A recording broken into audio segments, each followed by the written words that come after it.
Bapak Dr. Muhammad Masyhuri MT selaku pemateri pada kajian mentoring pada malam hari ini. Kemudian yang kami hormati Bapak Rektor ITS dan seluruh jajarannya.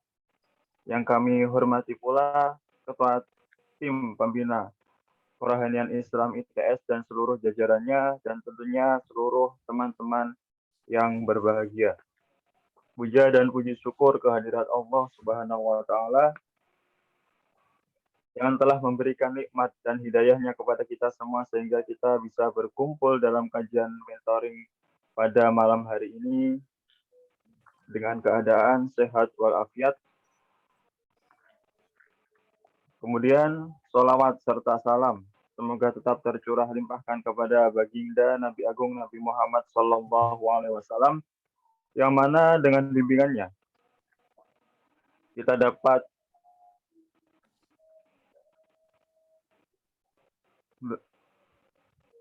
menuju jalan yang terang benderang, yaitu ad-dinul Islam. Kemudian sebelum kita mulai kajian mentoring pada malam hari ini, alangkah baiknya kita untuk membaca suratul Al-Fatihah. Bismillah wa syafaati Rasulillah. Al-Fatihah.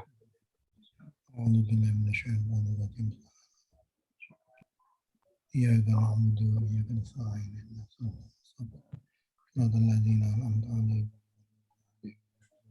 Baik, untuk acara selanjutnya kami persilahkan kepada Bapak Dr. Muhammad Masyhuri selaku pemateri pada kajian mentoring pada malam hari ini. Kepada beliau kami persilahkan. Assalamualaikum warahmatullahi wabarakatuh. Waalaikumsalam warahmatullahi wabarakatuh. Bismillah, alhamdulillah, wassalatu wassalamu ala rasulillah, Sayyidina Muhammad ibn Abdillah, wa ala alihi wa ashabihi wa mawala. Wala hawla wala quwwata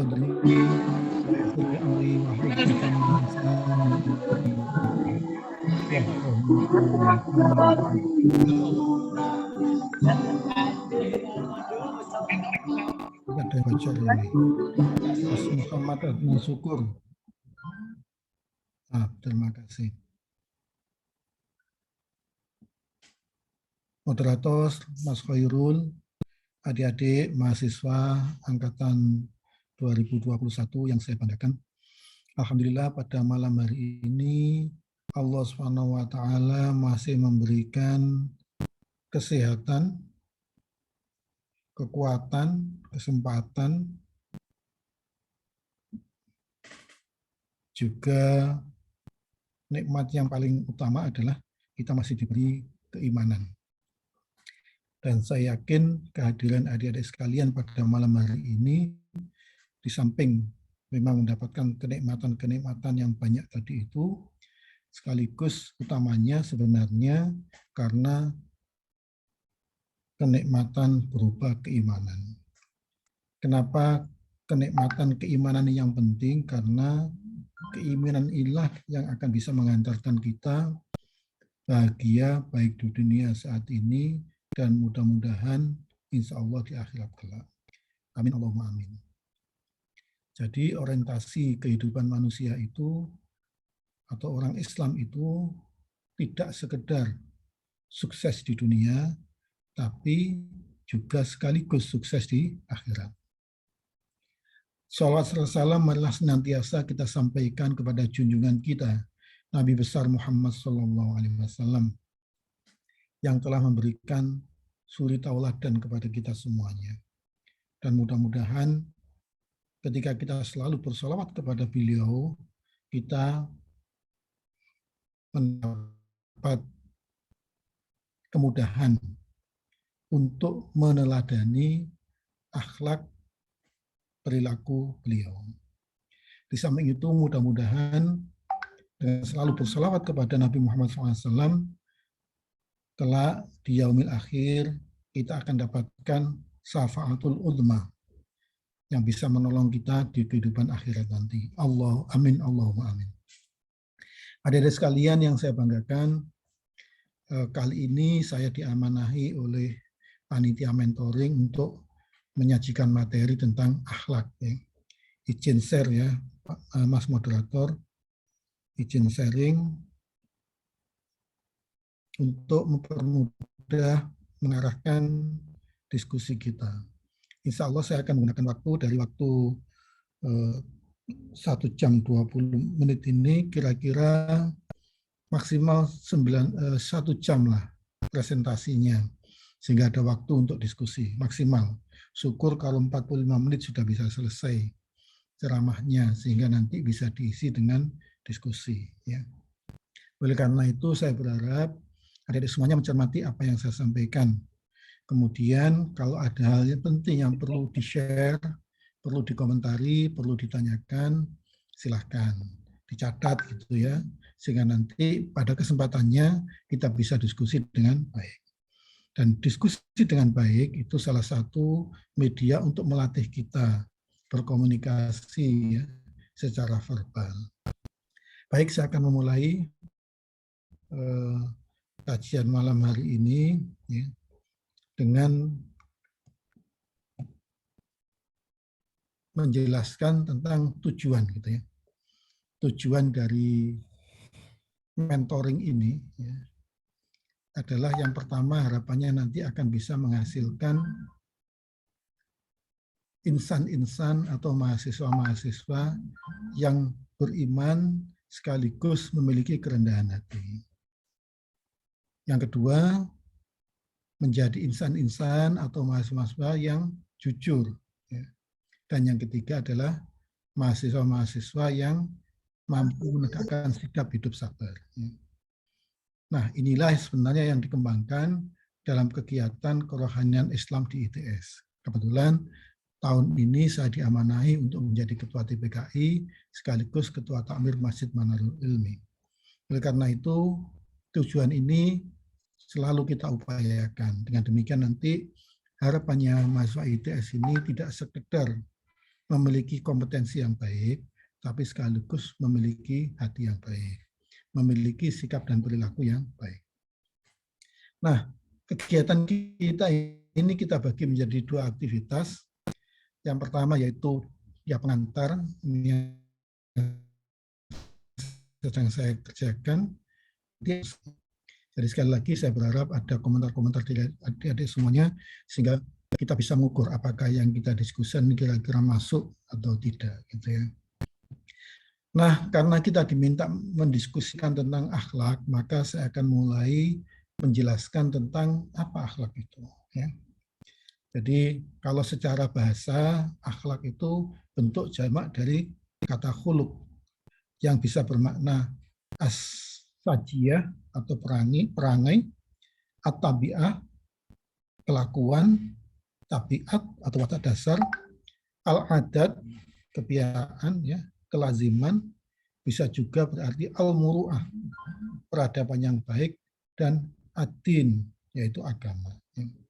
Karena sebenarnya agama itu seharusnya bisa menghasilkan gitu ya, insan-insan yang berakhlak mulia. Ya. Kalau dalam Kamus Besar Bahasa Indonesia, akhlak itu diartikan sebagai budi pekerti. Sedangkan secara istilah, akhlak itu pertama dinyatakan sebagai sifat yang tertanam dalam jiwa, yang mendorongnya untuk melakukan perbuatan tanpa memerlukan pemikiran dan pertimbangan. Itu definisi dari Ibnu Miskawi, spontanitas. Ya. Jadi sifat yang ada dalam jiwa kita, benak kita ini, yang mendorong kita melakukan perbuatan ya, tanpa memerlukan pemikiran dan pertimbangan, spontan. Ya. Jadi contohnya misalnya gitu ya, ketika kuliah di kampus ya,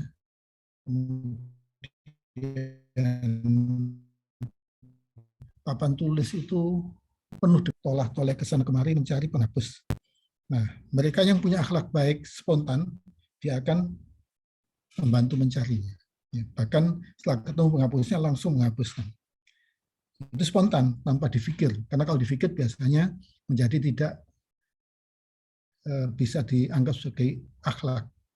Kenapa? Bisa jadi itu nanti ada pamrih dan seterusnya, gitu ya. spontanitas. Ya. Kemudian yang kedua, bisa dinyatakan sebagai sifat yang tertanam dalam jiwa yang menimbulkan macam-macam perbuatan dengan gampang ya dan mudah, spontan juga ini, tanpa memerlukan pemikiran dan pertimbangan. Spontanitasnya itu definisi Imam Ghazali.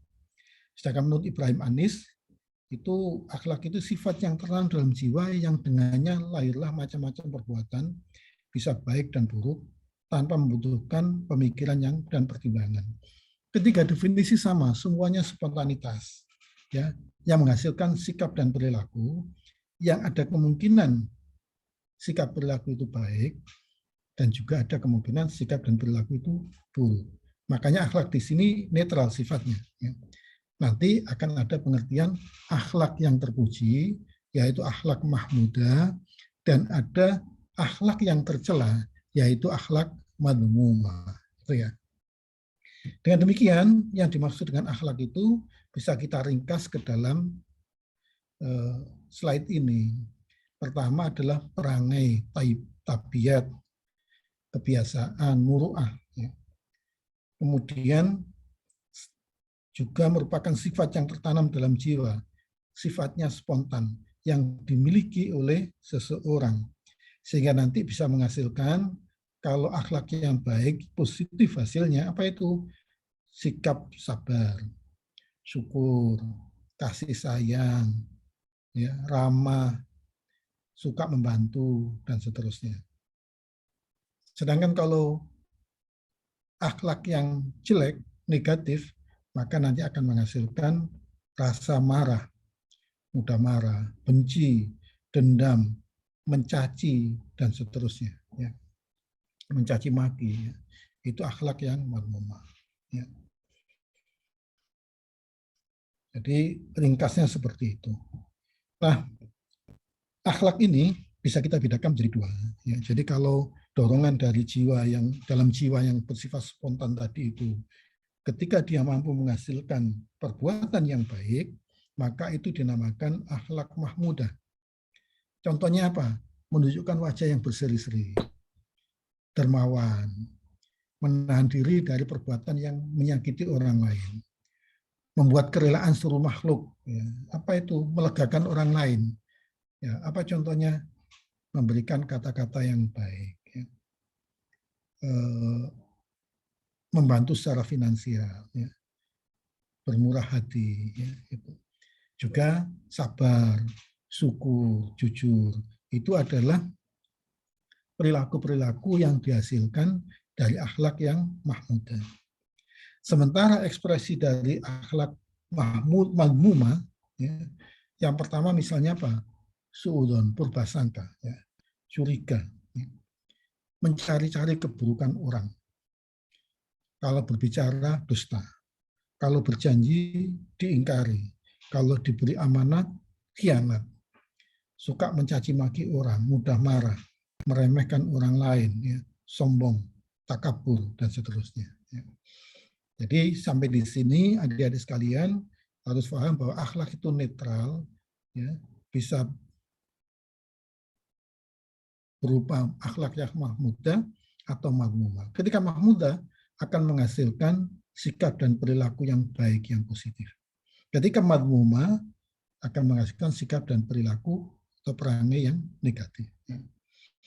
Nah, mudah-mudahan dengan diskusi kita malam hari ini, adik-adik sekalian, kemudian berpikir, ini kan Allah itu ngasih pilihan, kita milih yang mahmudah ataukah madmumah. Ya. Nah, dalam Al-Quran ada beberapa ayat yang terkait dengan akhlak mahmudah ini. Jadi yang pertama misalnya Al-Quran surat Ali Imran ayat 3, surat 3 ayat 159. A'udzubillahi minasyaitonirrajim. Bismillahirrahmanirrahim. Fabima rahmatin minallahi lintalahum walau kunta faddan ghalidhal qalbi lan faddu min hawlik fa'fu anhum wastaghfir lahum wasyawirhum fil amri fa idza azamta fatawakkal 'ala Allah innallaha yuhibbul mutawakkilin. Maka berkat rahmat Allah engkau dalam hal ini Nabi Muhammad berlaku lemah lembut. Nah, ini salah satu sifat Nabi Muhammad itu berlaku lemah lembut terhadap mereka. Mereka itu siapa? Ya, terutama orang-orang yang belum Islam gitu ya, ketika itu. Sekiranya engkau bersikap keras dan berhati kasar, tentulah mereka menjauhkan diri dari sekitarmu. Karena itu, maafkanlah mereka dan mohonkanlah ampunan untuk mereka dan bermusyawarahlah dengan mereka dalam urusan itu. Kemudian, apabila engkau telah membulatkan tekad, maka bertawakallah kepada Allah. Sungguh Allah mencintai orang-orang yang bertawakal. Ada beberapa kata kunci yang penting di sini. Yang pertama, Nabi itu diindikasi gitu ya, oleh Allah punya karakter, sikap, perilaku yang lemah lembut. Ya. Kemudian juga dinyatakan bahwa seandainya Nabi itu bersikap keras dan berhati kasar, maka orang-orang tidak akan mendekat kepada Nabi. Oleh karena itu, dalam kehidupan kita sehari-hari, adik-adik sekalian, marilah kita kembangkan sikap lemah lembut. Lemah lembut bukan berarti lemah, ngelemek bukan, ya. Ramah, tetapi tetap tegas, tetap lincah, ya. Bukan kelemak-kelemek, bukan loh ya. Lemah lembut itu kalau bahasa sederhananya itu andap asor, sopan santun, gitu ya. Itu. Dan kita tidak boleh kemudian menunjukkan sikap kasar atau berhati kasar. Apalagi kemudian sikap kasar itu kita atasnamakan agama. Nah, ini pentingnya mentoring itu supaya adik-adik sekalian terbentengi, nggak sampai terpengaruh oleh sebagian kelompok yang suka berkata-kata dengan kasar, mencemooh orang lain, ya, mengkafir-kafirkan orang lain, ya. Jangan sampai, ya. Perbedaan pendapat itu biasa, tetapi kita harus saling menghormati. Tidak boleh kemudian saling menjelekkan atau merendahkan pihak lain. Ya. Bahkan di sini perintahnya adalah maafkanlah mereka dan mohonkanlah ampun untuk mereka. Artinya, ketika ada misalnya orang yang misalnya non-Muslim gitu ya, tidak boleh kemudian kita meremehkan, wah orang ini pasti masuk neraka nanti. Tidak boleh begitu. Kalau perlu kita doakan mudah-mudahan dia akan mendapatkan hidayah. Kenapa kok tidak boleh menjudge seperti itu? Ya siapa tahu pada saat berikutnya dia kemudian mendapat hidayah, gitu ya. Jadi nggak boleh kita kemudian meremehkan. Ya. Jadi kita mintakan ampun, kemudian kita doakan mudah-mudahan dapat hidayah. Ya. Sama juga ketika ketemu sesama Muslim, tapi mereka itu masih belum maksimal ibadahnya, juga nggak boleh kita remehkan. Kita doakan mudah-mudahan dapat petunjuk dan dapat hidayah sehingga semangat ibadahnya meningkat. Ya. Nah, kemudian dalam sebuah hadis yang diriwayatkan oleh Imam Muslim dinyatakan bahwa ini mengatur hubungan gitu ya, atau hak antara Muslim satu dengan yang lainnya. Jadi hak seorang Muslim kepada Muslim yang lainnya ada 6. Ya. Kemudian sahabat menanyakan, apa saja wahai Rasulullah? Rasulullah menjawab, yang pertama kalau berjumpa maka ucapkanlah salam. Assalamualaikum, gitu kan. Jawabnya apa? Waalaikumsalam warahmatullahi wabarakatuh. Jadi jawabnya lebih lengkap gitu ya. Ketika salamnya Assalamualaikum warahmatullahi wabarakatuh, jawabnya Assalamualaikum warahmatullahi wabarakatuh. Atau minimal sama gitu ya. Dan ketika menyapa dengan salam itu sunnah, menjawabnya wajib. Gitu. Bahkan kalau misalnya Anda di WA ada salamnya, itu Anda memang tidak wajib untuk jawab secara tertulis. Bisa saja langsung Anda jawab Waalaikumsalam warahmatullahi wabarakatuh. Kemudian dijawab dalam kaitan dengan kebutuhan SMS tadi atau WA tadi itu boleh. Apabila ia mengundangmu maka penuhilah undangannya. Jadi kalau mengundang kita dianjurkan, disunahkan untuk hadir. Kalau dia minta nasihatmu maka nasihatilah. Termasuk nasihat dalam apa? Kalau diskusi dalam kaitan dengan mata kuliah, itu kan juga nasihat itu. Tanya, oh soal ini gimana ya solusinya? Dijelaskan, diterangkan, bukan dicuntui tapi dijelaskan. Jadi kalau dimintai nasihat, dinasihati. Dan kalau adik-adik semuanya itu suka membantu teman yang lain, itu ilmunya itu semakin kuat, nggak semakin kurang. Ya. Ilmu itu kalau diamalkan semakin meningkat. Ya. Kalau uang semakin berkurang memang. Ya. Apabila ia bersin lalu memuji Allah, maka doakanlah. Misalnya bersin kemudian alhamdulillah gitu kan, dijawab yarhamukallah. Ya. Apabila sakit juga dijemur. Dan kalau meninggal dunia maka harus ikut menyelenggarakan pemakamannya. Ya. Nah, sementara itu kalau akhlak madmumah ya, itu dalam Al-Quran dinyatakan dalam surat Al-Hujurat ayat 12. A'udzubillahi minasyaitonirrajim. Bismillahirrahmanirrahim. Ya ayyuhalladzina amanu ijtanibu katsiran minadh-dhanni inna ba'dadh-dhanni itsmun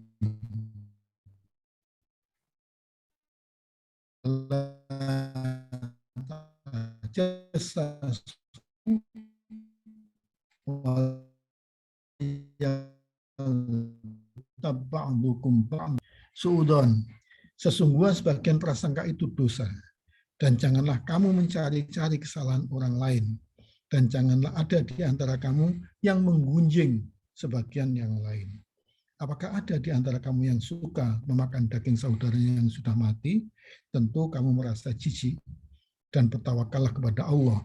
Sesungguhnya Allah Maha Penerima Taubat, Maha Penyayang. Maksudnya adalah kita tidak boleh melaksanakan, mengekspresikan akhlak madmumah ini. Apa itu prasangka? Curiga itu nggak boleh. Ya. Jadi harus husnudon, curiga baik, bukan curiga buruk.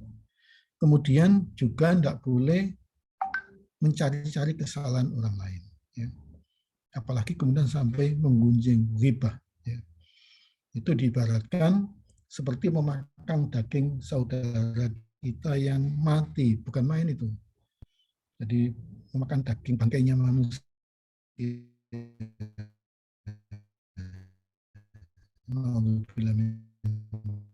Ya. Jadi jijiklah madmumah ini diharapkan adik sekalian tidak mempraktekkan ini atau menghindari ini, gitu ya.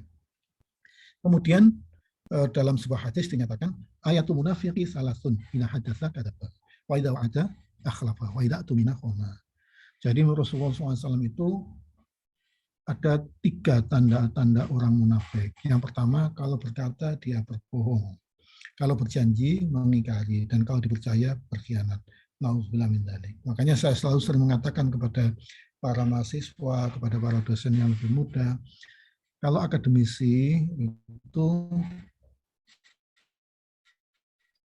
salah ya, namanya manusia kadang-kadang bisa salah. Tapi yang nggak boleh itu bohong. Ya. Gitu.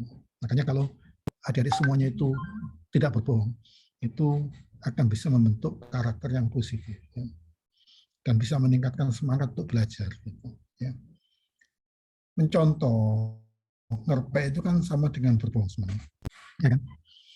Makanya harapannya dengan mentoring ini adik-adik bisa terhindar dari sifat-sifat seperti itu. Akibatnya supaya apa? Supaya semangat belajarnya tinggi, gitu ya.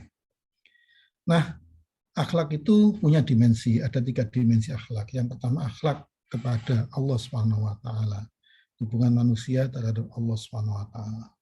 Yang kedua adalah akhlak terhadap sesama manusia, hubungan sesama manusia. Dan yang ketiga, akhlak terhadap lingkungan, ya, sesama makhluk hidup.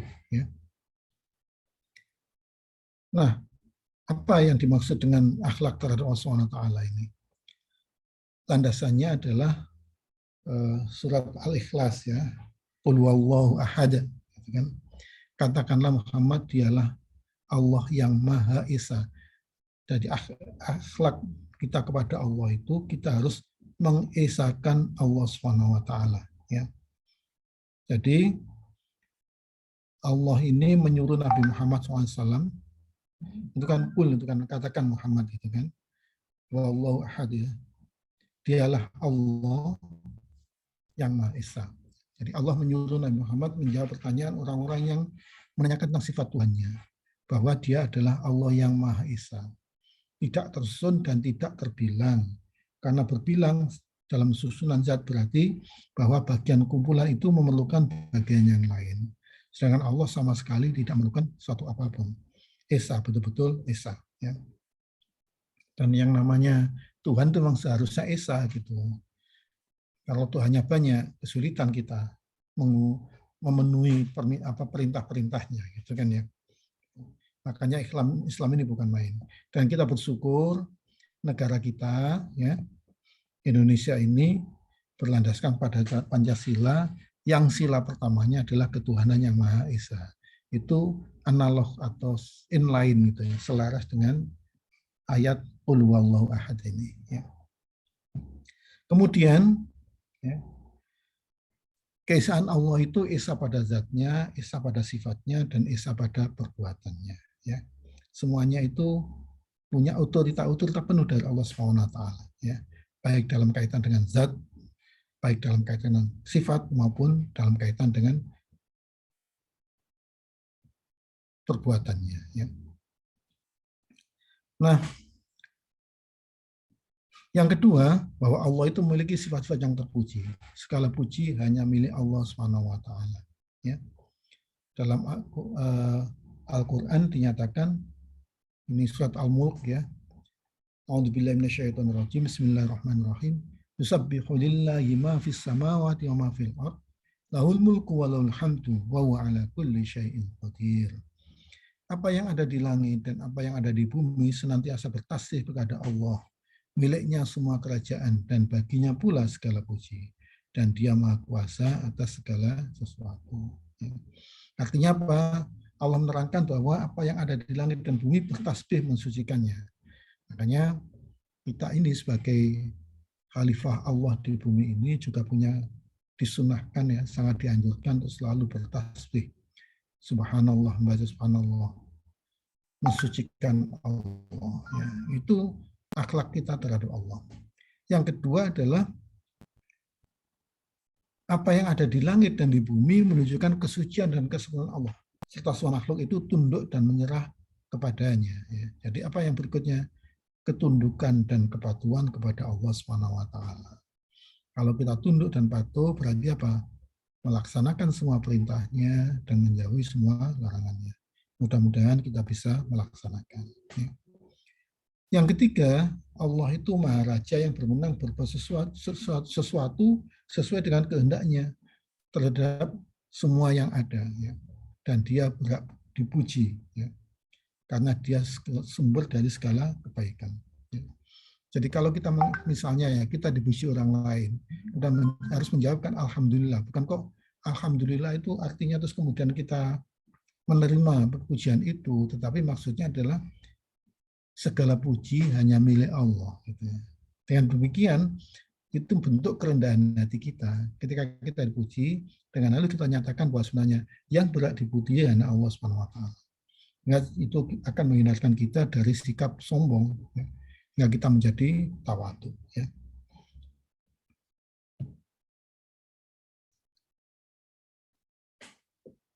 Akhlak terhadap Allah SWT ya, tadi ya, karena Allah itu memiliki sifat terpuji, maka kita dianjurkan untuk memuji. Allah juga Maha Agung ya. Jadi Asmaul Husna ya, itu akan mencerminkan sifat Allah gitu ya. Kemudian juga ini kalau dalam tauhid itu ada yang nama wujud, qidam, baqa ya kan, mukhalafatul hawadisi, qiyamuhu binafsi, wahdaniyat, qudrat, iradat, ilmu, hayat, sama, basar, kalam, qadirun, muridan, aliman, hayyan, sami'an, basiran, mutakalliman. Itu 20 sifat wajib Allah ya. Jadi kalau dulu kita ngaji di langgar-langgar gitu atau di madrasah-madrasah itu mesti Aqidatul Awam itu diajari itu untuk mengenal sifat-sifat Allah ya. Dan sekaligus itu memberikan pelajaran kepada kita untuk memenuhi hak Allah sesuai dengan sifat-sifat itu. Allah itu ada wujud ya. Allah itu berdiri sendiri dan seterusnya. Ya. Kemudian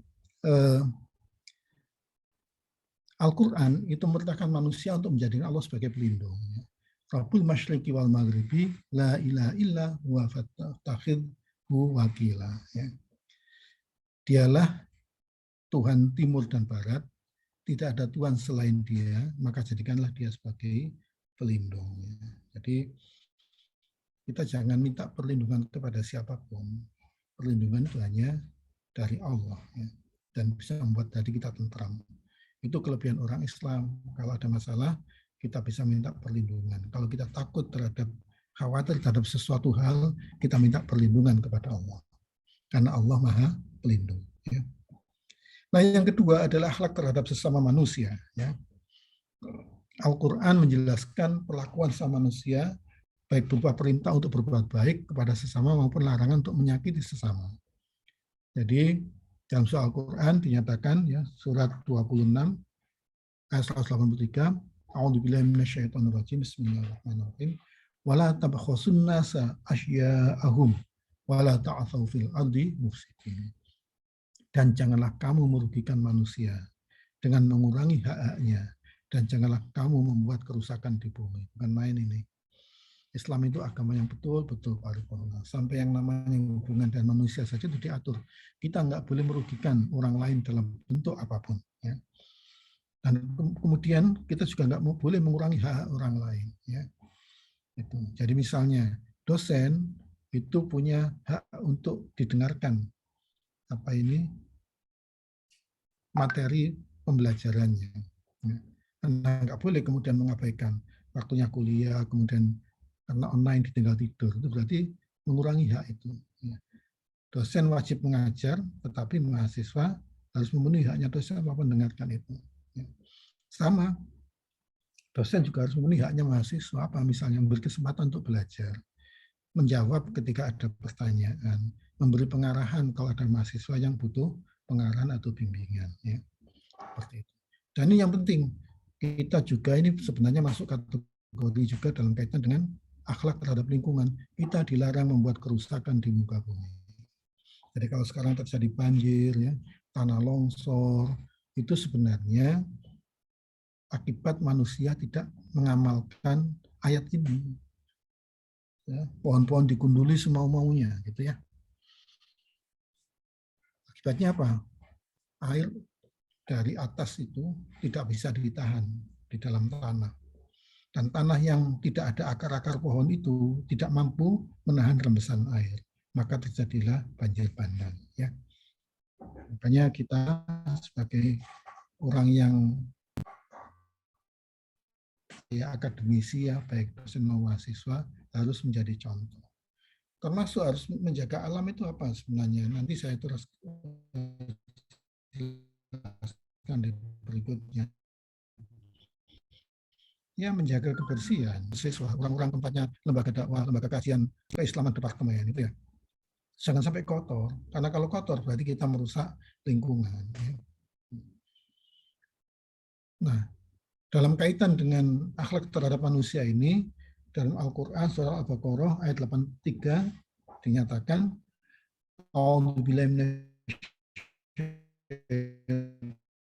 Bismillahirrahmanirrahim. Qadna mitsaqa bani Israila la ta'buduna illa Allah wa bil walidaini ihsana wa dzil qurba wal yatama wal masakini wa qulu lin nasi husna wa aqimus shalah wa atuz zakah. Summa tawallaitum illa qalilan minkum wa antum mu'ridun. Dan ingatlah ketika kami mengambil janji dari Bani Israel, janganlah kamu menyembah selain Allah, ya, tauhid, ya, mentauhidkan Allah.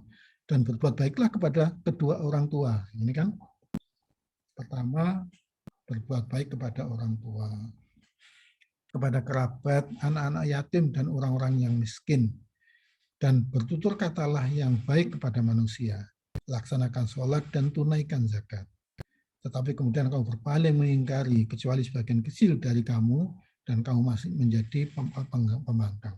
Jadi Bani Israel sebenarnya itu diperintahkan oleh Allah untuk ini, berbuat yang baik-baik ini, tapi umumnya mereka itu membangkang.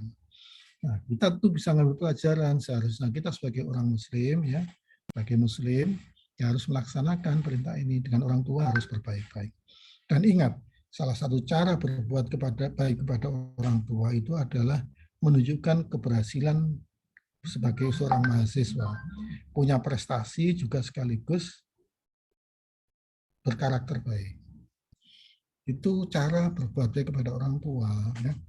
Orang tua itu tidak minta dibalas apa-apa. Ya. Tetapi kalau Anda berhasil sebagai orang baik yang punya kompetensi, orang tua akan bersyukur. Nah, itu cara membalas itu begitu. Jadi setiap kali Anda itu malas belajar, bayangkan orang tua Anda yang bekerja tiap hari untuk membiayai sekolah Anda.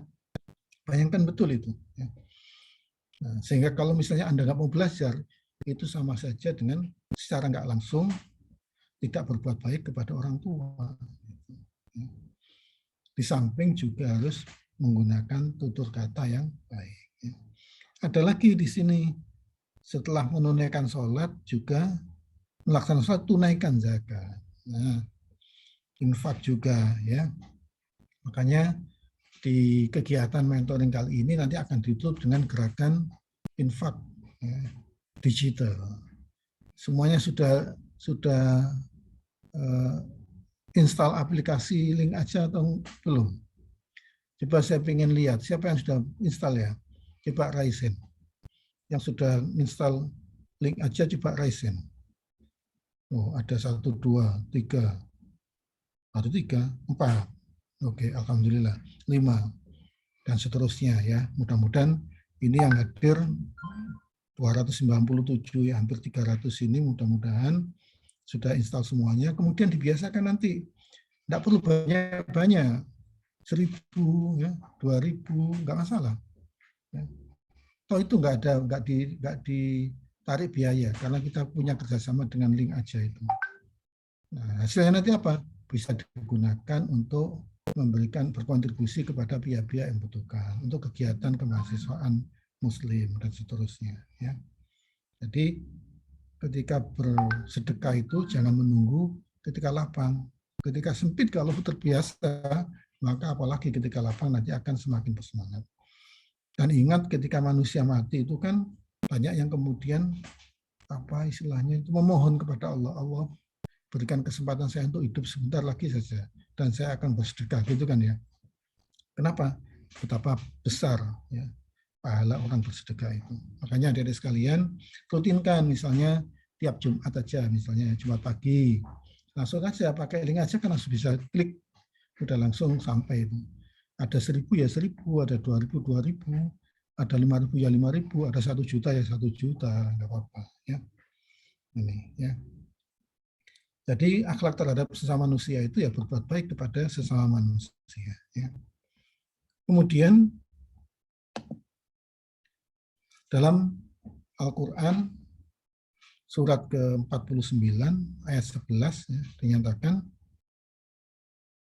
ya ayyuhalladzina amanu la yaskhar qaumun min qaumin asa ayyakunu khairan minhum wala nisa'un min nisa'in asa ayyakunna khairan minhum wala talmizu anfusakum wala tanabazu bil alqab bi'sal ismul fusuqu ba'dal iman wa man lam yatub fa ulaika humul zalimun.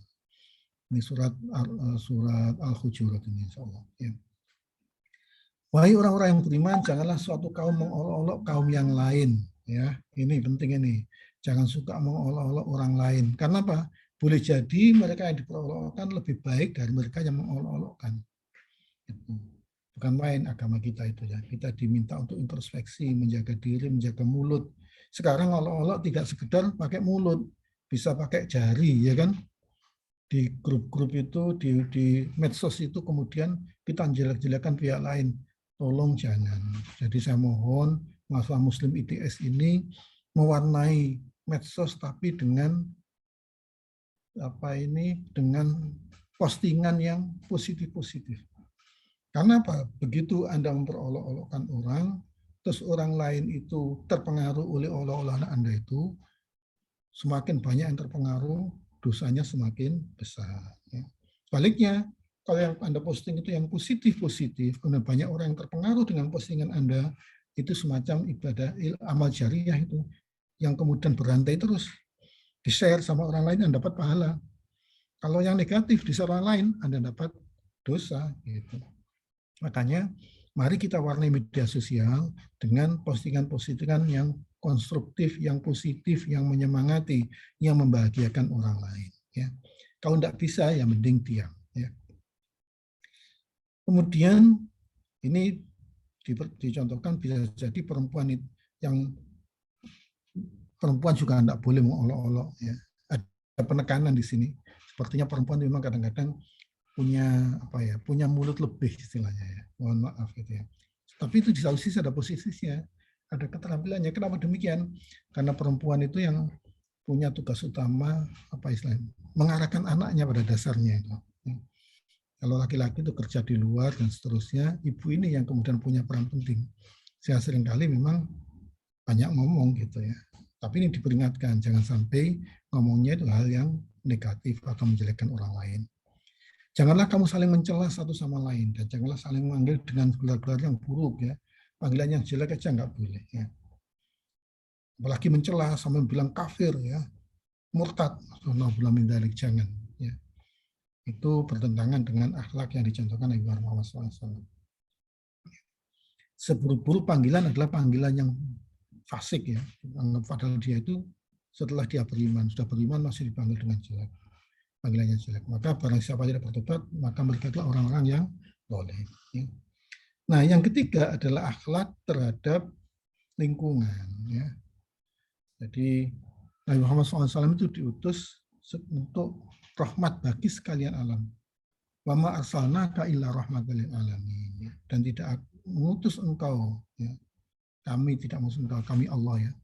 Muhammad melainkan untuk menjadi rahmat bagi seluruh alam. Tidak hanya sebagai terhadap muslim saja, tidak hanya terhadap manusia saja, binatang, tapi seluruh alam. Jadi semua yang sekitar kita itu harus memperoleh rahmat akibat adanya Nabi Muhammad. Dengan kata lain, akibat adanya kita juga lingkungan sekitar kita yang mendapatkan rahmat. Kalau kita memang mencontoh karakter Nabi Muhammad SAW. Ya. Contohnya apa? Ya, tidak merusak misalnya. Biasanya kan ada mahasiswa itu duduk di kursi, padahal kursinya itu tempat sandaran ininya tangan itu tidak terlalu kuat, jadi akhirnya jebol rusak. Nah, itu termasuk tidak rahmat itu. Tembok dicoret-coret, ya. Itu tidak memberikan rahmat itu. Ya. Jadi karena manusia itu berfungsi sebagai khalifatullah fil ard, maka manusia itu punya kewajiban untuk menjaga alam, ya. Berinteraksi dengan manusia dan alam ini harus bisa dipastikan manusia itu bisa memberikan manfaat, ya, bisa menjaganya alam itu. Kemudian di sini dinyatakan bahwa binatang, tumbuh-tumbuhan dan benda-benda tak bernyawa semuanya diciptakan oleh Allah SWT dan menjadi miliknya, serta semua memiliki ketergantungan kepada Allah SWT. Ya. Oleh karena itu, perlu kita jaga juga. Jadi nggak boleh ada masa ITS kemudian menembaki burung. Ya. Nggak boleh itu. Apalagi kemudian memberi racun ke sungai sehingga ikannya mati semua. Bapak pengen mancing untuk makan, boleh kalau itu nggak apa-apa. Tapi kalau kemudian dimatikan semuanya dan nggak bisa diambil semua, jadi dulu di perumahan ITS itu selokan-selokannya banyak ikannya itu. Habis kenapa? Yaitu anak-anak kecil dari tempat-tempat yang nggak bertanggung jawab itu kemudian diracun itu. Pernah di rumah saya itu baunya itu berhari-hari nggak hilang-hilang. Karena dikasih racun akibatnya mati semua. Sekarang sudah jarang ikan-ikan nggak sebanyak dulu. Ya. Itu akibat akhlak yang tidak baik terhadap lingkungan. Ya. Dan tugas manusia sebagai pemakmur bumi. Ya. Di surat Hud ayat 61, A'udzubillahi minasyaitonirrajim, Bismillahirrahmanirrahim. Wa ila samuda akhahum sholihah, qala ya qaumi ibudu wa ma lakum min ilahin ghairuh. Huwa ansha'akum minal ardi fasta'marakum fiha fastaghfiruhu summa tubu ilaihi inna rabbi qaribun mujib. Dan kepada kaum Samud ya, itu kaumnya Nabi Hud ya, kami diutus saudara mereka Saleh ya, Nabi Soleh. Dia berkata, wahai kaumku, Nabi Soleh berkata, sembahlah Allah, tidak ada Tuhan bagimu selain Dia. Dia telah menciptakanmu dari bumi, tanah, dan menjadikanmu pemakmurnya. Nah ini, tugasnya itu memakmurkan alam ini, ini. Karena itu mohonlah ampunan kepada Allah, kemudian bertobatlah kepada Allah, sehingga Allah itu sangat dekat rahmatnya dan memperkenankan doa-doanya, ya. Doa-doa hambanya. Ya. Kemudian manusia melarang, Al-Quran melarang manusia itu melakukan kerusakan di bumi. Wala tusitu fil ardi ba'da islahiha wad'u khaufan wa tama'a inna rahmatallahi qaribum minal muhsinin. Dan janganlah kamu berbuat kerusakan di bumi setelah diciptakan dengan baik ya. Tolong direnungkan betul-betul ya. Bahkan jalan aja misalnya ada jalan, misalnya di tengah jalan tuh ada jalur hijau, terus kita lewat jalur hijau, kita injak-injak pada pedestrian, itu termasuk ini berbuat fasad di muka bumi, berbuat kerusakan di muka bumi. Kemudian kita diminta berdoalah kepada Allah dengan rasa takut dan penuh harap. Sesungguhnya rahmat Allah sangat dekat kepada orang-orang yang berbuat baik. Jadi kalau adik-adik sekalian ingin dapatkan rahmat Allah, berbuat baiklah. Baik itu kepada Allah Subhanahu wa taala, kepada sama manusia maupun terhadap lingkungan ya. Kemudian ada banyak ayat-ayat yang terkait dengan larangan ya untuk berbuat kerusakan di bumi itu. Misalnya ini juga wala tabkhasun nasa asya'ahum wala ta'tsaw fil ardi mufsidin. Dan janganlah kamu merugikan manusia dengan mengurangi haknya, dan janganlah kamu berbuat kerusakan, ayat yang tadi ya. Dan berikutnya lagi, jadi perusak bumi, perusak tanaman, perusak ternak, itu karakter orang yang berpaling dari ajaran Nabi Muhammad SAW. Allah tidak menyukai kerusakan. Wa idza tawalla sa'a fil ardi yufsida fiha wa yuhlikal harsa wa nasl. Wallahu la yuhibbul fasad. Dan apabila dia berpaling dari engkau, dia berusaha untuk berbuat kerusakan di bumi ini ya, serta merusak tanaman-tanaman dan ternak. Sedang Allah tidak menyukai kerusakan. Maka hati-hati ya, membuat kerusakan. Nah, bagian akhir dari diskusi kita, saya akan menjelaskan sekilas secara singkat tentang akhlak Rasulullah SAW. Jadi kita ini diperintah dalam Al-Quran, diperintah untuk mencontoh akhlak Nabi. Dalam Quran surat Al-Ahzab ayat 21 dinyatakan, Laqad kana lakum fi Rasulillahi uswatun hasanah liman kana yarjullaha wal yawmal akhir wa dzakara katsiran. Sesungguhnya telah ada pada diri Rasulullah itu suri teladan yang baik bagimu, bagi kita semuanya, bagi orang yang mengharap rahmat Allah dan kedatangan hari kiamat dan yang banyak. Kemudian dalam surat Al-Qalam dinyatakan, ini Mbak Bibit, bocor Mbak Bibit, tolong ditulis ya. Nah, terima kasih. Wa innaka la'ala khuluqin 'adzim, dan sesungguhnya engkau Nabi Muhammad benar-benar berbudi pekerti yang luhur. Makanya mari kita selalu bersalawat kepada Rasulullah SAW, kemudian mempelajari akhlak Rasulullah. Dengan demikian mudah-mudahan kita dipermudah untuk mencontoh ya. Dan yang paling penting kelak kita dapatkan syafaat dari Rasulullah. Ya. Ayat yang lain menyatakan wa ma arsalnaka illa rahmatan lil alamin, ya kan, tadi sudah kita jelaskan. Dalam hadis dijelaskan inna bisul utam yang makarimul akhlak. Sesungguhnya aku Nabi Muhammad ini diutus hanya untuk menyempurnakan akhlak yang mulia. Makanya tadi dikatakan akhlak itu ad-din tadi itu gitu ya. Jadi pada dasarnya Nabi itu kan ditugaskan untuk mengajarkan agama ya. Dan dinyatakan menyempurnakan akhlak yang mulia. Jadi analoginya di situ. Inna min khiyarikum ahsanukum akhlaqo. Sesungguhnya yang terbaik di antara kalian adalah yang terbaik akhlaknya. Nah, situ ya. Jadi mudah-mudahan dengan diskusi ini adik-adik bertambah baik akhlaknya. Nah, sifat Rasulullah itu ada sifat wajib, sidik, amanah, tabligh, fatonah, ya kan? Sidik itu jujur, amanah itu bisa dipercaya, tabligh itu menyampaikan, ya, artinya men-share hal-hal yang baik, ya. Fatonah itu cerdas, ya. Itu sifat wajib. Mukhalnya yang tidak mungkin apa? Kidib, ya. Kidib itu tidak jujur, berbohong. Khianat itu lawannya amanah. Lawannya fatona itu jahlun, dan lawannya tabligh itu kitman, ya. Jadi menyimpan informasi-informasi yang baik itu kitman, gitu ya. Kalau tabligh itu suka menyampaikan informasi yang baik, ya. Nah, sekarang bagaimana kita untuk meraih akhlak yang mulia itu? Yang pertama, kita senantiasa memperhatikan dalil-dalil Al-Quran dan hadis. Tapi tidak cukup membaca sendiri. Kita perlu ngaji ke para ulama. Gitu. Kenapa demikian?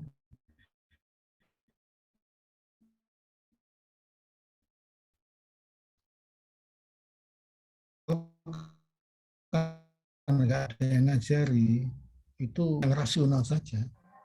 Ya, ilmu apapun, fisika, kimia, matematika, gitu ya. Itu loh butuh guru, butuh dosen, ya kan? Anda paling nggak setelah baca kan butuh mengkonfirmasi ke dosennya.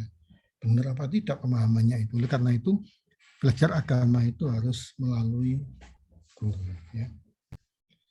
Kemudian yang kedua, berteman dengan orang-orang yang soleh dan berakhlak mulia, yang dikenal dengan ilmu, akhlak, dan amanahnya. Sekarang bukan main. Di media sosial itu ada kiai-kiai yang betul-betul bisa kita tanggung jawabkan keilmuannya. Contohnya siapa misalnya yang betul-betul full pesantren itu Gus Baha itu ya, itu bukan main itu. Jadi kalangan manapun mengakui keilmuannya. Ya. Yang kedua, sekarang ada juga siapa ini Ustadz Ar-Razi ya, Ar-Razi Yasim itu ya. Itu juga bukan main, kalau Anda perhatikan ceramah-ceramahnya kelihatan dalam sekali. Ya, ya paling itulah ya, masih banyak yang lain. Makanya milih apa istilahnya orang-orang soleh itu harus seleksi betul gitu ya. Sekarang banyak berteman di media sosial, tapi kemudian cirinya apa sih? Kalau suka menjelek-jelekan orang lain, mengkafir-kafirkan orang lain, sok benar sendiri, orang lain dianggap tidak benar, itu sudah ciri penceramah yang tidak boleh kita ikuti. Karena nggak sesuai dengan akhlak Nabi itu. Ya. Kemudian kita juga harus memperhatikan dan merenungkan apa akibatnya kalau berakhlak buruk. Ya. Apa sih contoh akhlak buruk itu? Misalnya saja mencemooh orang. Kita akan dijauhi sama orang. Ya. Kalau kita suka mencemooh, ya. Merugikan orang lain. Ya. Entah itu mencuri, entah itu menipu. Ya. Itu jelas akibatnya bukan main itu. Kalau dalam konsep yang sederhana, tidak patuh terhadap aturan lalu lintas, ya. Lampu merah nyerobos saja, gitu ya. Itu termasuk akhlaknya. Apa akibatnya? Kecelakaan, ya kan? Nah, itu kita renungkan supaya kita terhindar dari perbuatan yang tidak baik. Ya. Yang keempat, kita hendaklah selalu menghadirkan dalam benak kita itu gambaran akhlak Rasulullah tadi itu. Jujur, ya. Cerdas, ya. Cerdas itu smart gitu ya. Kemudian amanah, bisa dipercaya. Ya. Makanya saya sering kali kalau diminta buka training-training keagamaan, saya katakan keberhasilannya itu bukan karena yang ikut berapa, pretestnya berapa, post-testnya berapa, nilainya bukan itu. Tetapi kalau misalnya para mahasiswa itu ujian, tidak perlu pengawas, sudah nggak ada yang juntuan, nggak ada yang ngerpek, lah itu baru berhasil. Itu akhlak kejujuran di situ. Ya. Yang kelima, senang berdoa meminta kepada Allah dianugerahi akhlak yang mulia. Allahumma hdini li ahsanil a'mali wa ahsanil akhlaqi la yahdi li ahsaniha illa anta wa qini sayyi'il a'mal wa sayyi'il akhlaq la yaqini sayyi'aha illa anta. Ya Allah, berilah petunjuk kepadaku untuk berbuat sebaik-baik amalan, sebaik-baik akhlak, dan tidak ada yang bisa menunjuki untuk berbuat baik kecuali Engkau. Dan lindungi kami dari jeleknya amalan dan jeleknya akhlak, dan tidak ada yang melindungi dari kejelekannya akhlak kecuali Engkau. Ya. Nah, bagaimana implementasinya? Ini ada Mahmumah sama Mahmudah. Anda pilih yang mana? Ya. Dalam konteks kegiatan kerohanian di Islam di ITS, kita kembangkan ini sikap mahmudah itu. Apa itu? Misalnya saja tawassut, moderat. Tawazun, seimbang dalam segala hal. Iktidal, adil, tasamuh dan toleransi, ya, saling menolong. Ya. Jangan sampai kemudian yang madmumah apa? Sikap ekstrim. Ya. Alhamdulillah, jangan sampai ada yang jadi teroris gitu ya. Itu merugikan Islam. Ya. Dan hawa nafsu tapi dikemas agama. Ya. Mengedepankan akal dari akli daripada nakli. Ya. Karena akal manusia terbatas, nggak boleh terlalu mendewa-dewakan akal itu. Kaum liberal itu cenderung yang kedua itu. Tidak mematuhi aturan, kelompok yang merasa benar sendiri, sehingga orang lain dianggap sesat, dianggap kafir. Ya. Ini jangan sampai kita kembangkan di ITS, pesan saya. Kalau ada ngajak begini, hindari. Kembangkan yang kanan ini. Maka nanti kita akan bisa menghadirkan Islam yang damai. Gambarannya begini. Jadi ini kalau distribusi normal ya, yang dari statistik mesti tahu ini ya. Ini kalau keadaannya begini, yang moderat itu dominan, ekstrem kiri itu yang ya orang yang mungkin ya beragama tapi tidak mengamalkan ibadah sama sekali. Ekstrem kanan itu beragama tapi kenemen, ya tadi itu menjelekkan orang lain, menganggap orang lain itu kafir, apa itu beragama kenemen. Nah, yang baik ada di tengah-tengah. Selama yang di tengah-tengah ini dominan, ini aman negara kita. Jangan sampai yang ini, yang di tengahnya sedikit, moderatnya sedikit, yang banyak ekstrem kanan sama kiri, ya sudah akan chaos ini. Nah, tugas mahasiswa menjaga agar yang moderat ini tetap dominan. Ya. Oleh karena itu, dengan cara gimana? Jangan sampai mau kalau ada pengaruh-pengaruh yang sifatnya negatif. Ya. Nah, terakhir, tadi saya katakan bahwa orang tua salah satu cara membalas kebaikan orang tua itu adalah menjadi manusia yang bermanfaat. Untuk bermanfaat itu gimana caranya? Khairun nas anfa'un linnas ini. Ini ada ilmu sama akhlak ya. Orang itu kalau ilmunya tinggi, akhlaknya juga tinggi, jadi di kuadran pertama ini, maka ini yang dikatakan punya kecerdasan intelektual spiritual yang baik itu di sini ya. Jadi orang baik ya dan punya ilmu maka dia akan bermanfaat. Kalau kemudian ilmunya tinggi tapi akhlaknya jelek, kuadran kedua ini yang paling berbahaya. Jadi banyak pembobol sistem informasinya bank itu ya, ATM bank ya, itu orang berilmu tinggi itu, anggap ilmu tinggi nggak bisa, tapi akhlaknya jelek, bahaya bukan main. Koruptor itu ilmunya tinggi, tapi akhlaknya jelek, ya. Sehingga bahaya. Naudzubillah min dzalik. Kalau yang di kuadran ketiga, ini orang yang lemah, ya. Ilmunya rendah, akhlaknya juga rendah, ya. Ilmunya lemah. Artinya apa? Dia ini katakan merusak yang nggak seberapa, tapi juga nggak punya manfaat apa-apa. Gitu.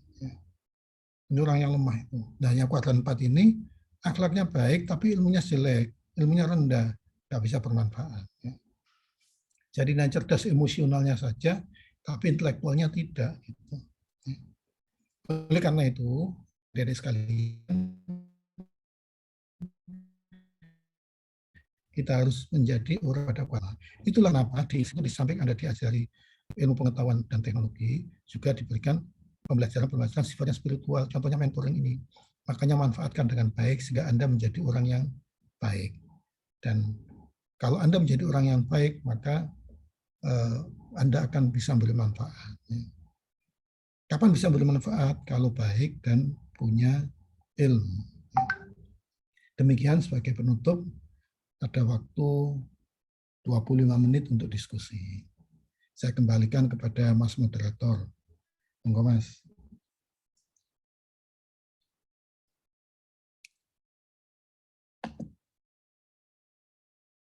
Silakan kalau ada komentar, pertanyaan gitu ya.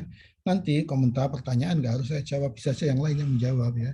Dengan begitu menarik diskusi kita ini, nggak membuat ngantuk gitu. Silakan kalau ada komentar-komentar. Misalnya kaitkan dengan kehidupan sehari-hari ya, sebagai seorang mahasiswa. Sayangnya, Anda ini siapa yang mengganggu Selviana ini? Selviana diganggu sama temannya ini. Iya, Anda ini digambar-gambari itu sama teman Anda itu. Ayo siapa? Termasuk bagian akhlak yang tidak baik itu. Sudah dihapus. Nah, alhamdulillah, sudah enggak kan? Gitu itu enggak bisa tahu ya. Selviana sudah dihapus Selviana. Selviana enggak tahu kan? Tapi di sini kelihatan itu goyang yang tidak baik begitu itu ya. Ya mending kenapa enggak diberi apa? Misalnya disetting sehingga penampilannya kelihatan lebih bagus gitu kan? Kok dicoret-coret gimana? Kan kasihan itu ya. Padahal kita membicarakan akhlak ini ya. Mungkin maksudnya guyon gitu ya. Mengakrabi gitu ya. Ya,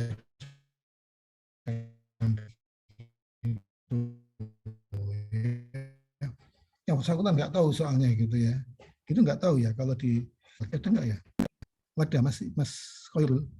Langsung tanya jawab Mas Khairul ya. Ya silakan. Iya, Pak.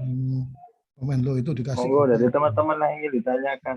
Ya, sekarang diganti bunga. Ini kayaknya mahasiswa ini, Silviana. Yang iseng ini ya, Anda dikasih bunga itu.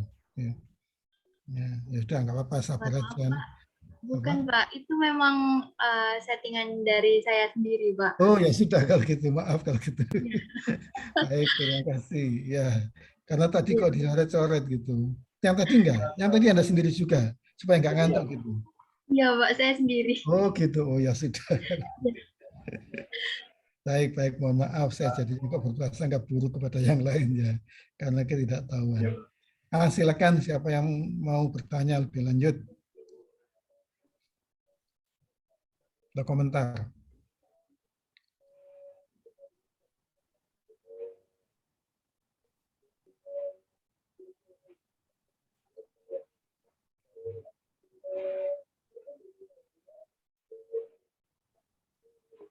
Kalau nggak ada yang bertanya, saya yang bertanya ini nanti ya, pakai bahan diskusi gitu ya.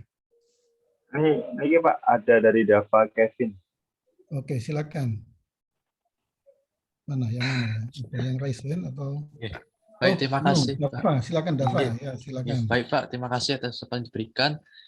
Perkenalkan dengan Dava di sini dari Departemen Teknik Kimia dengan nomor RP 500821131. Di sini saya bertanya Pak, menurut Bapak manakah yang lebih penting antara adab dan juga akhlak? Terima kasih Pak. Iya. Akhlak sama adab sebenarnya ada yang mensinonimkan. Jadi akhlak baik itu dianggap sebagai adab, tata krama gitu ya. Jadi dalam kalau akhlak itu netral sifatnya. Kalau orang yang punya adab, beradab itu berarti berakhlak baik. Kalau dalam budaya kita ya misalnya begini, akhlak baik itu menghormati orang tua ya. Di kita kan sangat kental itu ya. Bahkan dalam bahasa Jawa itu ngomong aja beda. Kalau kepada sesama temannya bisa kon, kowe ya kan. Tapi kalau dengan yang sedikit lebih tua bisa sampean, kalau yang jauh lebih tua bisa panjenengan ya kan. Itu cara menghormati gitu ya. Itu adab atau perilaku yang baik, termasuk akhlak yang mahmudah ya. Contoh yang lain lagi apa? Dulu di masyarakat kita itu terkenal yang namanya gotong royong. Jadi kalau misalnya ada tetangga yang punya hajat gitu ya, tetangga yang lain akan datang ke situ bawa alat dapur macam-macam. Kalau yang laki-laki yang bawa alat yang bisa dipakai untuk mendirikan terop, tahu terop ya. Dulu teropnya dari bambu gitu. Dan itu nggak dibayari, paling yang dikasih makan gitu aja. Bahkan ngerjakan sawah itu saling membantu. Nanti ketika panen terus diberi kesempatan ikut menuai, nanti dapat 20%. Jadi kalau misalnya dapat 5 ikat gitu, 1 ikatnya dikasihkan dibawa pulang gitu. Nah, dulu ada perilaku yang sangat baik gitu. Jadi itu gini, karena dulu itu kan para penyebar agama Islam di Indonesia itu memanfaatkan budaya-budaya yang baik, kemudian itu diwarnai dengan nilai-nilai agama. Jadi contohnya ketika dulu itu ada yang kalau sudah panen, kemudian membawa istilahnya sesajen ya, memotong ayam gitu, terus dilemparkan ke telaga gitu ya, itu dianggap memberi makan penunggunya. Nah oleh para wali kemudian diatur, budayanya tetap boleh memotong ayam dan seterusnya, tapi nggak boleh dibuang, diganti dengan apa? Di situ dibacakan kalimat-kalimat yang baik, doa-doa ya, yang sesuai dengan ajaran agama. Terus makanannya dianggap sedekah itu, dibagi bersama, makan bersama, seperti itu. Ya. Makanya Islam yang berkembang di Indonesia itu Islam yang damai sebenarnya. Nah, kalau sekarang kemudian tidak damai lagi itu karena ada infiltrasi dari paham-paham Islam yang dari luar. Ya. Makanya adik-adik sekalian harus pandai-pandai memilih teman, harus pandai-pandai memilih guru, harus pandai-pandai download dari media sosial ya, terkait dengan ajaran agama. Saran saya, kalau memang ingin belajar agama, belajarlah pada ahlinya. Ya. Di sekitar ITS itu banyak pondok-pondok pesantren, ya. Itu Anda mending belajar begitu, ya. Itu akan lebih terjaga. Kenapa? Biasanya di pondok-pondok pesantren itu kiainya juga berasal dari pondok-pondok pesantren sebelumnya, gitu. Dan keilmuannya itu sanadnya itu jelas urutannya itu, gitu. Jadi dari siapa sampai ke dari para sahabat, kemudian dari Nabi Muhammad SAW. Nah, sanad keilmuan itu penting supaya apa ibaratnya referensinya itu jelas dan nyambung. Gitu, ya. Itu ya Mas Dafa ya. Jadi adab itu sebenarnya sinonim dengan akhlak yang baik. Ya. Ada banyak nilai-nilai kebaikan di lingkungan masyarakat kita yang itu kemudian dikembangkan terus menjadi kebiasaan yang selaras dengan nilai-nilai agama. Silakan kalau ada lagi. Baik Pak, sudah cukup menjawab. Terima kasih banyak. Oke. Sama-sama Mas Dafa, mudah-mudahan Oke. sukses ya. Amin, amin, amin. Ya. Teknik kimia ya. Oke Pak, benar. Mudah-mudahan sukses studinya. Amin, amin. Nah berikutnya siapa yang mau tanya? Mbak Selviana nggak tanya Mbak Selviana. Saya tawari ini. Prodinya departemennya apa Mbak Selviana? Saya statistika bisnis, Pak. Oh, saya bisnis. Iya. Mahasiswanya Pak Wahyu ya, Pak Wahyu Wibowo ya. Iya. Kenal nggak Pak Wahyu? Nggak kenal. Mahasiswanya Bu Mutia ya. Iya, Bu Mutia. Iya. Itu kelas sebelah, Pak. Kenapa? Itu untuk kelas sebelah. Saya beda kelas sama Bu Mutia. Oh gitu. Wali kelasnya siapa? Selvi. Saya Pak Bro. Oh Pak Brojo. Pak Brojo Setio. Iya. Betul. Dulu statistika bisnis itu kan jadi satu dengan statistika. Ya, ketika ada vokasi, maka dia masuk di fakultas vokasi. Ya. Jadi perpisahannya itu ketika saya jadi ketua jurusan di statistik itu, sebagian kemudian ke vokasi, sebagian tetap di statistik gitu ya. Baik, mudah-mudahan sukses, Silviana. Silakan kalau ada pertanyaan.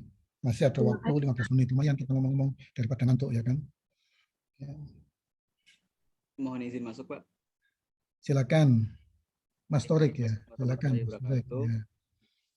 Saya Torik Arif Fatahila dari Teknik Kimia. Ingin izin bertanya Pak. Bagaimana kita membedakan antara orang yang berakhlak dan, mohon maaf saya agak sedikit kasar, dengan orang yang dungu Pak. Iya. Nah, kan jika orang yang berakhlak itu dikatakan bahwa dia selalu berbaik sangka, selalu sabar, amanah, jujur, dan lain-lain sebagainya. Tapi orang yang, mohon maaf, dungu, itu orang yang benar-benar mempercayai apa yang dikatakan orang tanpa membuktikan apakah itu nyata atau tidak. Dan yang kedua itu orang yang ditindas, dibully, dan istilahnya dianiaya seperti itu, tapi dia tetap sabar. Bagaimana kita membedakan atau memilah orang yang dungu dan orang yang berakhlak ini, Pak? Terima kasih. Baik, terima kasih Mas Torik. Pertanyaan yang menarik ini dan jawabannya agak susah itu ya. Jadi pertama saya luruskan dulu, sabar itu bukan berarti pasif loh ya. Jadi kalau dipukuli diem saja itu bukan sabar, itu orang lemah itu. Dibully kok diem saja itu bukan orang sabar. Orang sabar itu diapakan pun ya, dia itu tidak gentar ya, tidak gentar. Bukan berarti diam ya. Jangan dianggap sabar itu pasif ya, tapi aktif ya. Jadi contoh begini. Ketika seorang mahasiswa berusaha dengan keterbatasannya, berusaha untuk belajar dengan semaksimal mungkin ya, dengan tekun, dengan sungguh-sungguh, Itu termasuk bagian dari sabar mencari ilmu. Ketika dia nggak bisa, kemudian berusaha, termasuk sabar. Nah, ketika kemudian disakiti, dibully, apa yang harus dilakukan? Ya, bagi orang yang sabar, dia tidak terbawa emosi untuk membuli, tapi kemudian dibalas dengan yang baik kalau bisa. Ya. Bukan berarti dungu loh ya, yang baik itu ngerti bahwa ini disakiti, tapi dia bisa bersikap baik kepada yang menyakiti itu. Bahkan kan ada cerita itu, ada seorang ya ulama ya terkemuka sengaja dibully oleh tetangganya, diundang ke rumahnya. Setelah di rumah, sampai di rumahnya dibilang ya sudah nggak ada apa-apa kok, kembali lagi aja gitu. Kemudian diundang lagi, sampai di rumahnya dijawab begitu lagi, sampai berkali-kali. Tapi orang itu nggak marah karena dia mikir apa? Pertama, dia harus membaiki tetangganya. Ketika kemudian dia membaiki kan dapat pahala. Jadi kalau dia datang ke situ bukan karena panggilannya sebenarnya, tapi karena itu perintah Allah. Gitu. Karena sandarannya Allah maka dia kuat. Ya. Gitu, ya. Lupa apa gitu enggak wong dia itu bisa memosisi itu kan tidak ngerti bahwa dia itu dibully, itu enggak ngerti, itu orang dungu gitu ya. Oleh karena itu sabar jangan dikonotasikan pasif ya, sabar itu aktif ya. Nah yang kedua, bagaimana membedakan orang yang baik dengan orang yang dungu tadi, karena gitu ya, baik sama dungu ya. Kalau orang baik, makanya gini, kalau orang itu punya ilmu, itu mesti tidak akan terjerumus pada keadaan yang dungu tadi itu. Dengan ilmunya dia bisa memilah apakah yang diekspos orang lain terhadap dirinya itu ya bisa ditanggapi dengan positif atau kemudian dikonter dengan yang baik. Beda ya, positif dan kontra. Artinya gini, hal yang positif diterima dengan positif. Ketika negatif itu dia bisa menjaga dirinya berlaku demikian rupa sehingga gitu ya tidak terbawa emosi, tapi tetap tahu bahwa sebenarnya itu sedang dibully gitu. Jadi contohnya begini, guru saya itu bilang, Pak Masuri, untung ada setan itu. Loh kok bisa gitu, Prof? Iya, karena dengan setan itu cara Allah untuk bisa memberikan kita menjadi bisa mengukur diri kita. Kalau kita bisa melawan godaan setan itu berarti itu sebuah ukuran bahwa kita itu menang melawan hawa nafsu kita. Tapi kalau kita mengikuti karakter setan, maka kita kalah. Kalau nggak ada setan, kita nggak bisa kemudian mengukur. Gitu ya. Nah itu kan kalimat yang baik itu. Ya. Tahu bahwa digoda setan itu ya digoda memang, tetapi dia bisa bersikap demikian rupa sehingga tidak terpengaruh. Ya. Oleh karena itu, baik dalam hal ini jangan diartikan lemah. Gitu ya. Jadi kan bisa itu, kita misalnya seringkali juga kan ya, ada posting yang jelek, itu kasar. Ya kita tanggapi dengan rasional, tapi nggak perlu kasar. Pernah itu suatu ketika begitu, ya mungkin maksudnya itu apa ya membuli juga lah. Saya pernah seperti itu. Saya jawab dengan sopan terus, akhirnya yang bersangkutan terdesak sendiri. Gitu. Jadi dia mengatakan begini, saya jawab gitu. Rasional jawab saya itu. Tapi saya nggak terbawa emosi, nggak terpancing sama sekali. Sampai terakhir mentok, akhirnya yang bersangkutan terpojok, sudah selesai. Gitu. Ya. Beda dengan kalau kita nggak berakhlak ya, kalau kita jelek gitu ya, itu dibully kita jawab dengan lebih kasar lagi. Ya. Gitu. Jadi kalau orang yang tidak dungu, orang yang baik itu ketika direspon ya, direspon dengan negatif itu ada dua kemungkinan. Mungkin direspon dengan sepadan, nggak berlebihan, tanpa emosi tetapi ya, atau direspon dengan cara yang baik, tapi seluruh dengan kebaikannya itu membuat orang yang membuli tadi menjadi terpojok. Nah itu orang cerdas di situ, Mas Torik gitu ya. Tapi nggak gampang yang kedua ini gitu. Ya. Nah gimana caranya? Ya belajar ya. Makanya orang yang berilmu itu biasanya bisa mengukur. Ya. Baik itu apa yang dikatakan maupun apa yang dituliskan. Gitu. Mudah-mudahan menjawab ya. Gitu. Ya. Ya, baik. Yang lain ini masih ada ya. Terima kasih. Masih ada waktu 10 menit, silakan kalau ada pertanyaan lagi.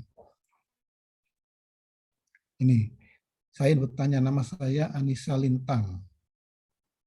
Oke, NRP, Departemen Statistik Bisnis. Ya. Apa tadi, sebentar, lengkapnya gimana ini? Oh, panjang ternyata pertanyaannya. So, maaf tidak bisa on mic dikarenakan gangguan jaringan. Ya, tinggal di mana ini Anissa ini? Mudah-mudahan jaringannya sudah baik gitu ya. Prasangka baik tidak boleh prasangka buruk. Nah, ini nyambung tadi, nanti bagus ini pertanyaannya. Apakah jika kita berprasangka buruk kepada seseorang dengan maksud untuk berhati-hati atau berjaga-jaga jikalau ada hal buruk yang akan dilakukan orang lain kepada kita diperbolehkan? Ya, jadi tidak boleh berprasangka, itu berprasangka buruk, tapi bukan berarti tidak berprasangka buruk sama sekali. Ada beda berprasangka buruk dalam konteks suudzon dengan berhati-hati. Orang yang berilmu itu ketika dia berprasangka buruk itu berbasis gitu ya, berbasis dasar yang jelas gitu ya, sehingga dia tenang gitu, mengerti bahwa ini jangan-jangan maksudnya tidak baik, waspada namanya. Jadi beda antara berprasangka buruk dengan waspada, itu beda. Waspada sama dengan hati-hati, gitu. Yang maksudnya prasangka buruk itu gini, menjas gitu ya, menjas seseorang itu jelek, itu berprasangka buruk gitu. Tapi kalau kita punya perkiraan ini ke orang ini kesannya begini, maka saya harus bersikap hati-hati terhadap dia. Itu waspada. Ya. Jelas itu ya. Jadi ada berprasangka baik, ada waspada, ada berprasangka buruk. Waspada itu tengah-tengahnya. Ya. Jelas itu ya.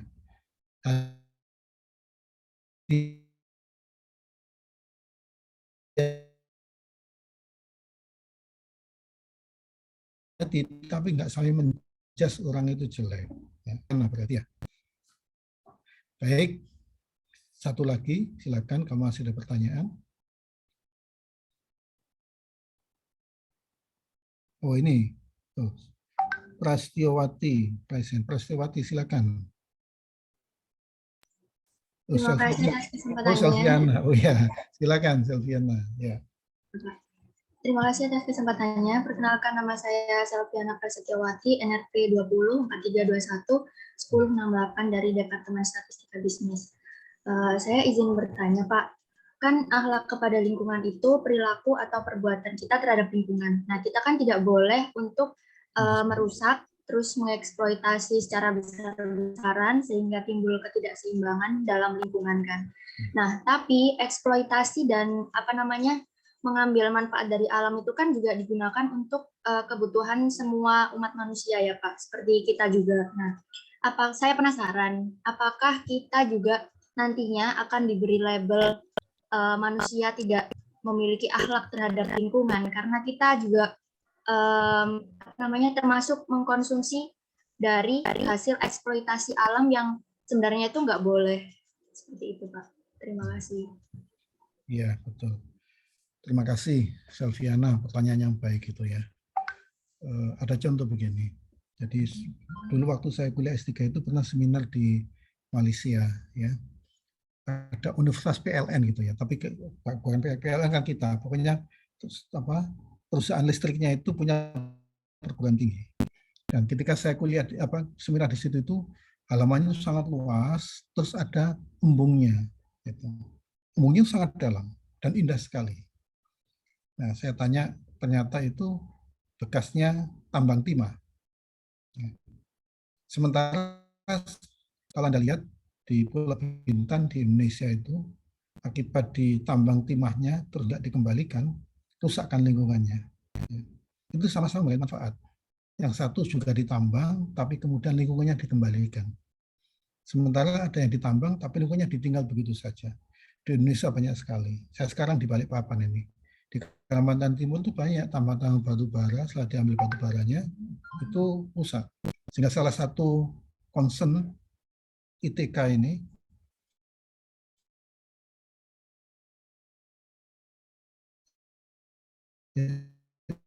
bagi Kalimantan itu antara lain adalah melakukan manfaat kepada manusia. Itu sama-sama dalam tanda petik ya, memanfaatkan alam. Tapi yang satu bertanggung jawab, yang satunya tidak. Ya. Nah, kalau kondisi yang pertama nggak masalah, diambil manfaatnya, tapi alamnya tetap dijaga. Contoh yang lain, ngambil ikan untuk makan ya. mancing, ya itu enggak apa-apa karena nggak akan merusak yang lain. Tapi begitu dikasih racun, mati semua kan, itu merusak. Gitu. Sama-sama manfaatkan. Mungkin sebagian diambil itu yang diracun tadi itu, tapi yang lainnya kemudian jadi mati semua. Ya. Nah itu masuk kategori merusak alam. Termasuk membuang sampah sembarangan itu merusak alam itu. Kelihatannya sepele kan, plastik Anda buang dimanapun itu merusak alam itu. Tapi ketika plastik ditaruh di tempat sampah yang memang untuk plastik, kertas untuk kertas, daun untuk daun gitu ya, itu berarti paling tidak ikut menjaga alam. Termasuk ada lagi yang tidak terasa itu, Anda boros menggunakan kertas, itu termasuk perbuatan yang tidak baik. Saya dulu pernah ikut kegiatan bahasa Inggris, kemudian tutornya itu dari New Zealand. Ya. Anda tahu kertas itu nggak ada yang percuma. Jadi misalnya ya, dia menyiapkan handout itu kan difotokopi zaman itu ya, terus dibagikan. Nanti ketika menerangkan itu nggak kok kemudian ambil kertas baru lagi dicoret, enggak. Kertas tadi itu diminta atau dicoreti di situ. Kalau depannya sudah habis baliknya. Ya. Jadi kertas betul-betul manfaatkan dengan baik. Nggak sampai kemudian boros. Di kita kan enggak. Seringkali fotokopi banyak, belum tentu kita baca, gitu ya.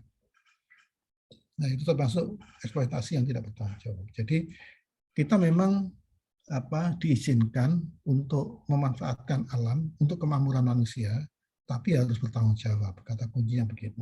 Sehingga yang kita rusak akhirnya bisa kita kembalikan lagi untuk fungsi yang lain.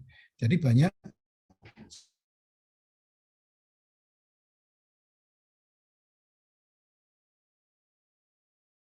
ya, bekas-bekas tambang bisa dipakai tempat itu dipakai untuk mebeler dan seterusnya, nggak apa-apa. Tapi kemudian harus menanam kembali. Gitu. Nah kurang lebih seperti itulah. Mudah-mudahan menjawab ya, Selviana ya. Terima kasih atas pertanyaannya. Baik, sudah jam 9.58, kita akhiri ya. Terima kasih kepada Anda semuanya yang betah untuk tetap bertahan ya. Tadi 297, sekarang tinggal 254 ya, alhamdulillah masih hampir 300 gitu kan ya. Mudah-mudahan sedikit yang kita diskusikan bisa bermanfaat bagi kita semuanya ya. Jangan lupa selalu berdoa supaya diberi kemudahan Allah SWT dalam menuntut ilmu ya. Berusaha kemudian berdoa itu namanya tawakal ya. Tawakal itu berdoa setelah disertai dengan usaha. Yang nggak boleh itu hanya berdoa tok gitu ya, tanpa berusaha ya. Atau berusaha saja tanpa berdoa. Kalau yang kedua ini nanti bisa mengarahkan kita menjadi orang yang sombong ketika berhasil. Tapi ketika kita berusaha disertai dengan doa sehingga berhasil, kita menyadari bahwa keberhasilan itu atas ridho dari Allah SWT, atas pertolongan Allah SWT, sehingga kita tidak menjadi orang yang sombong. Dan sifat sombong itu merupakan salah satu akhlak yang madmumah. Demikian, mudah-mudahan Allah memberikan kemudahan kepada kita semuanya untuk mencontoh akhlak Nabi Muhammad SAW, sehingga kita menjadi manusia-manusia yang baik, menjadi mahasiswa-mahasiswa, alumni-alumni yang baik. Kurang lebihnya mohon maaf. Wa'afu minkum, wallahu muwaffiq ila aqwamit thoriq. Wassalamualaikum warahmatullahi wabarakatuh. Waalaikumsalam warahmatullahi wabarakatuh. Nabi Muhammad. Terima kasih Pak. Terima kasih Pak Muhammad. Waalaikumsalam warahmatullahi Lalu